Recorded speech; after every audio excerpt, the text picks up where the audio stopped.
Support comes from the Missouri Forest Products Association, committed to conservation and careful management of the state's forests to make them more resilient and better habitats for wildlife. ChooseWood.com.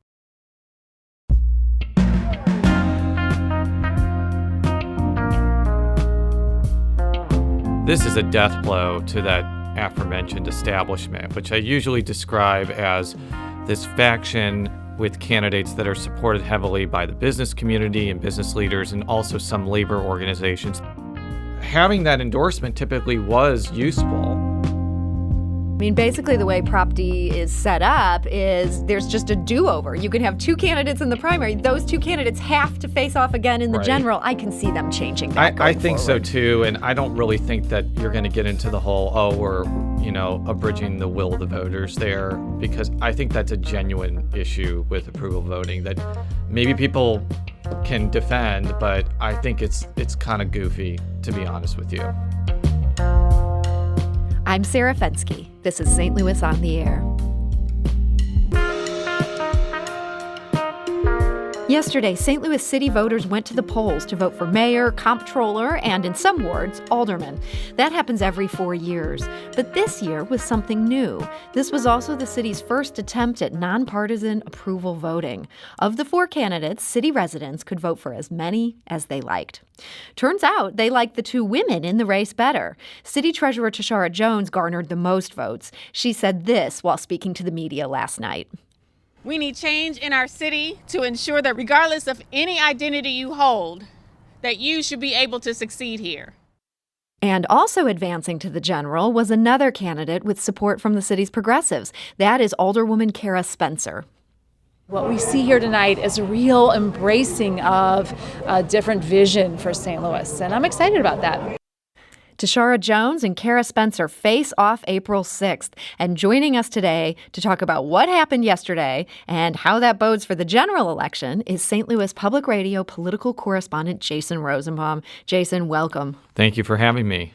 So Board of Aldermen President Louis Reed, he was arguably the candidate of the city's Democratic establishment. He was knocked out of contention last night. What do you make of that? Oh, I think this is... never say never in St. Louis politics, but I think one of the biggest stories, and it's admittingly kind of an insular story, is this is a death blow to that aforementioned establishment, which I usually describe as this faction with candidates that are supported heavily by the business community and business leaders and also some labor organizations, though in this case, a lot of trade unions stayed neutral in this particular time. But this is the faction that, Francis Slay used to win 4 terms, and Steve Stenger used to prop himself up before he, went to jail, and also Lyda Krewson. Mm-hmm. And much of that faction went toward Reed, and I'm looking at the ward-by-ward numbers now. He got crushed in North St. Louis. He was supposed to do really well in Southwest St. Louis and lost to Cara Spencer there.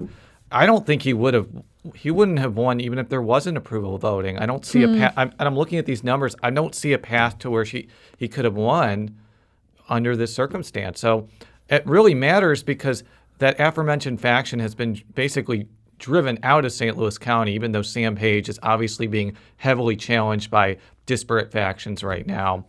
It's a real paradigm shift in St. Louis regional politics after yesterday. Yeah, I mean, it does seem like this signifies some sort of new era here. It remains to be seen who's going to be our new mayor, although Tishaura Jones had a pretty clear lead coming out last night. Right, and I think one thing that Tishaura Jones has a clear advantage of going into the runoff is she did much better in the heavily African-American North St. Louis than she did in 2017.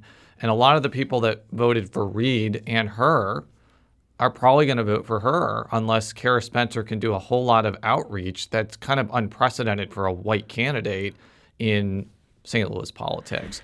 And all Tishaura Jones really needs to do, and I'm saying that as it's an easy thing, is just play up her strengths in parts of South St. Louis that are either, white, integrated. There are African-American parts of South St. Louis, too. Mm-hmm. If she bounds together that coalition, I think she's formidable. But I think it remains to be seen if Cara Spencer can ride this momentum into the April election, because she clearly has gained a lot of followers in South St. Louis, where she represents, part of the 20th ward of the Board of Aldermen. And if she's able to, marshal up a really well-organized, well-funded campaign, maybe she has a chance. Yeah, she took the spot that I think a lot of people assumed was Lewis Reed's. What do you think she did right in her campaign? I think this is probably one of the areas where approval voting helped her. Is that she was either the first or second choice in both the Southwest side, which I'm used to live in and has more moderate to conservative voters, and then was also probably the second or first choice in the South Central and Southeast side, many of the wards that Tishaura Jones won. I was actually talking with Rachel Lippman about this today for an episode of Politically Speaking that should be out later today.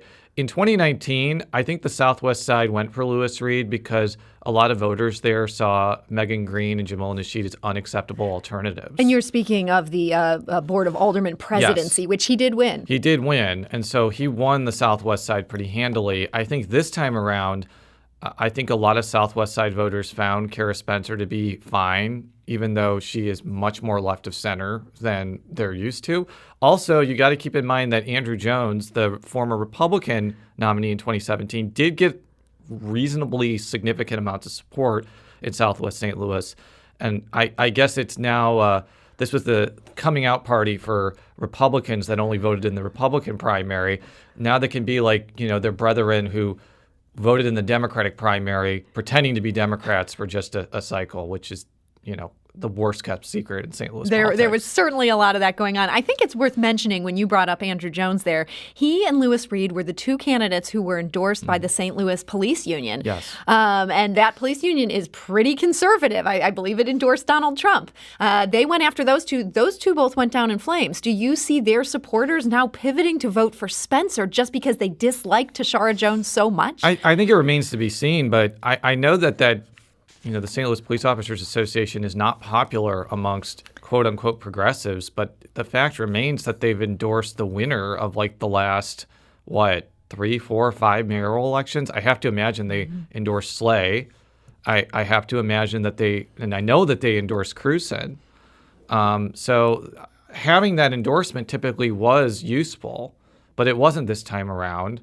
I will also just add that this is the second cycle in a row that the Post-Dispatch endorsed people that did not really do that well. Obviously, they endorsed Reed and Spencer, but Jones refused to even meet with them, and she got 56% of the vote. So I think that calls into question whether some of these endorsements really matter much anymore. Yeah, and they have had blistering attacks on Tishaura Jones on that paper's editorial page. It's interesting to think about what their relationship is going to be with her if she does get elected. I don't know, but it's like last time they endorsed Antonio French, who is now a member of the editorial board. And I really like Antonio a lot. I've known him for a long time, but he came in fourth. So I think the results kind of speak for themselves there. Not much clout there. It's interesting. We asked listeners for their thoughts on this race. Boy, did we get a lot of thoughts. Everybody has a different theory on this. One thing that was brought up, Brandon wrote on our St. Louis on the Air Facebook page, he wrote, results lack transparency. I know a lot of people are very curious about how votes were split. Is that data we're ever going to be able to get our hands on? I don't know. The data that I've just been scanning pretty furiously it doesn't have that type of data. Like, somebody voted for 2 and somebody voted for 3. Yeah. And somebody voted for 0. I don't know. It would be nice to have, but I think the results kind of speak for themselves, even if we can't get that granular. We also heard from Blaine on Twitter. He notes, he or she, I'm not sure which, my ballot didn't even have an option for write-in. Is this a new rule under Prop D? This is something that we certainly didn't pay a lot of attention to prior to going in to vote. Yeah, my understanding is write-ins aren't allowed, and a part of it may be related to the fact that you need to get signatures to get on the ballot now. And the idea is if you went through the trouble of getting signatures, then why should you be able to win an election through write-in candidacy? I have to imagine, though, the signature requirement is something that's going to be changed by the Board of Aldermen, because I think that some people argued that it was a barrier to entry, especially for the mayor's race. Another thing that I'm going to be looking to is whether, if it's a 2-person race and one person gets 75% of the vote, should there even be a runoff? I know that people aren't supposed to feel sorry for politicians, but how fair is it to people like Brandon Bosley and Megan Green and Dan Gunther and even Ann Schweitzer that they have to run twice and spend, their hard-earned campaign dollars to somebody that they're clearly favored to win, and they're in the same vote as someone like Jack Coder or Vicky Grass who have a more competitive race? I guess that's not a good reason, but it doesn't really seem fair to those candidates that clearly are going to win in April. Yeah, I mean, basically the way Prop D is set up is there's just a do-over. You can have two candidates in the primary. Those two candidates have to face off again in the general. I can see them changing that I think forward. so too, and I don't really think that you're going to get into the whole, we're, abridging the will of the voters there, because I think that's a genuine issue with approval voting that maybe people can defend, but I think it's kind of goofy, to be honest with you. One other thing I wanted to mention, since you mentioned these aldermanic races, it does look like at least one incumbent is in trouble. That's Beth Murphy in the 13th Ward. Ann Schweitzer had a great showing yesterday. There's a couple other races that are closer than people thought they would be. Can progressives seize control of the Board of Aldermen and not just the mayor's office? I think that remains to be seen. I definitely think Schweitzer is favored against Beth Murphy. The thing, though, we got to remember is the wards are going to shrink. And there's only going to be 14 aldermen and alderwomen. So this is a very temporary paradigm. And it could be a situation where you have a progressive majority for a short amount of time, but the establishment strikes back. So yeah, I was talking about how it's a death blow for the establishment, but things in St. Louis politics are secular. I think that's the right word.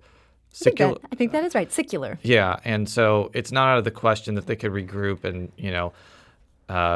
strike back in a couple of years. So some other thoughts from Twitter. Shauna says, about to get fugly. I think a lot of progressives are thinking this is going to be a nasty time. It could be, because I don't think Tishaura Jones and Cara Spencer are best of friends. I know that Tishaura Jones endorsed Cara Spencer's opponent in 2019. And if I'm not mistaken, Cara Spencer endorsed Jeffrey Boyd in 2020. She did. So I don't think there's really any love lost there. It's interesting. I wasn't surprised that Louis Reed and Tishaura Jones said that they would endorse each other, just because I think it would have looked a little odd for an African-American candidate that wants to win black votes to endorse a white candidate. I think there was a little bit of strategy there. But I think it was notable that, they would endorse each other, but not Cara Spencer. I just don't think there's any love lost there. I think that's the understatement. Another thought from Twitter, this comes from Harviton, who says, looking forward to majority approval. I think a big problem for Mayor Lyda Krewson was that she was elected without a majority of voters. It seems like this is a positive development, if nothing else, that whoever gets elected is going to have 51%. It could be. I mean, you could make the semantical argument that, Lyda Krewson did have a majority vote when she ran against Andrew Jones in the general, but that's not a very convincing argument. It's a similar thing with Sam Page. Sam Page did not get a majority support in the Democratic primary, ran against Paul Berry and did get a majority. But as you can see now, he's in a pretty weak position because the council isn't aligned with him. So I guess that will help, but a lot of it's going to depend on how the Board of Aldermen aligns with whoever wins, and also if they can get support of Reed, who is still going to be on the Board of Estimate and Apportionment, and Darlene Green. It will be interesting, though, if Tishaura Jones manages to win. I think that has to be the first time it's been an all-black E&A before. And that's the Board of Estimate and Apportionment. They basically have to sign off on all city contracts. So that would be a big moment for black political power. Even though those three are not always seeing eye to eye, it still would be a pretty seminal moment in St. Louis politics if it happens. But we got to see in April if that actually occurs. And Jason, I know we will be talking to you plenty in the next month as we wait to see how all this shakes out. So St. Louis Public Radio political correspondent Jason Rosenbaum, thank you so much for joining us today. Thank you. This is St. Louis on the Air on St. Louis Public Radio, 90.7 KWMU.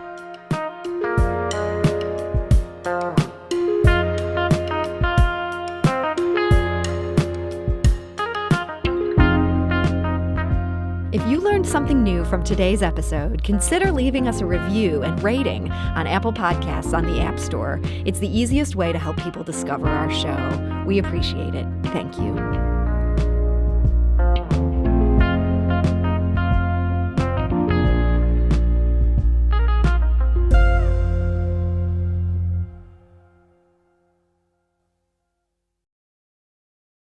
Support comes from the Missouri Forest Products Association.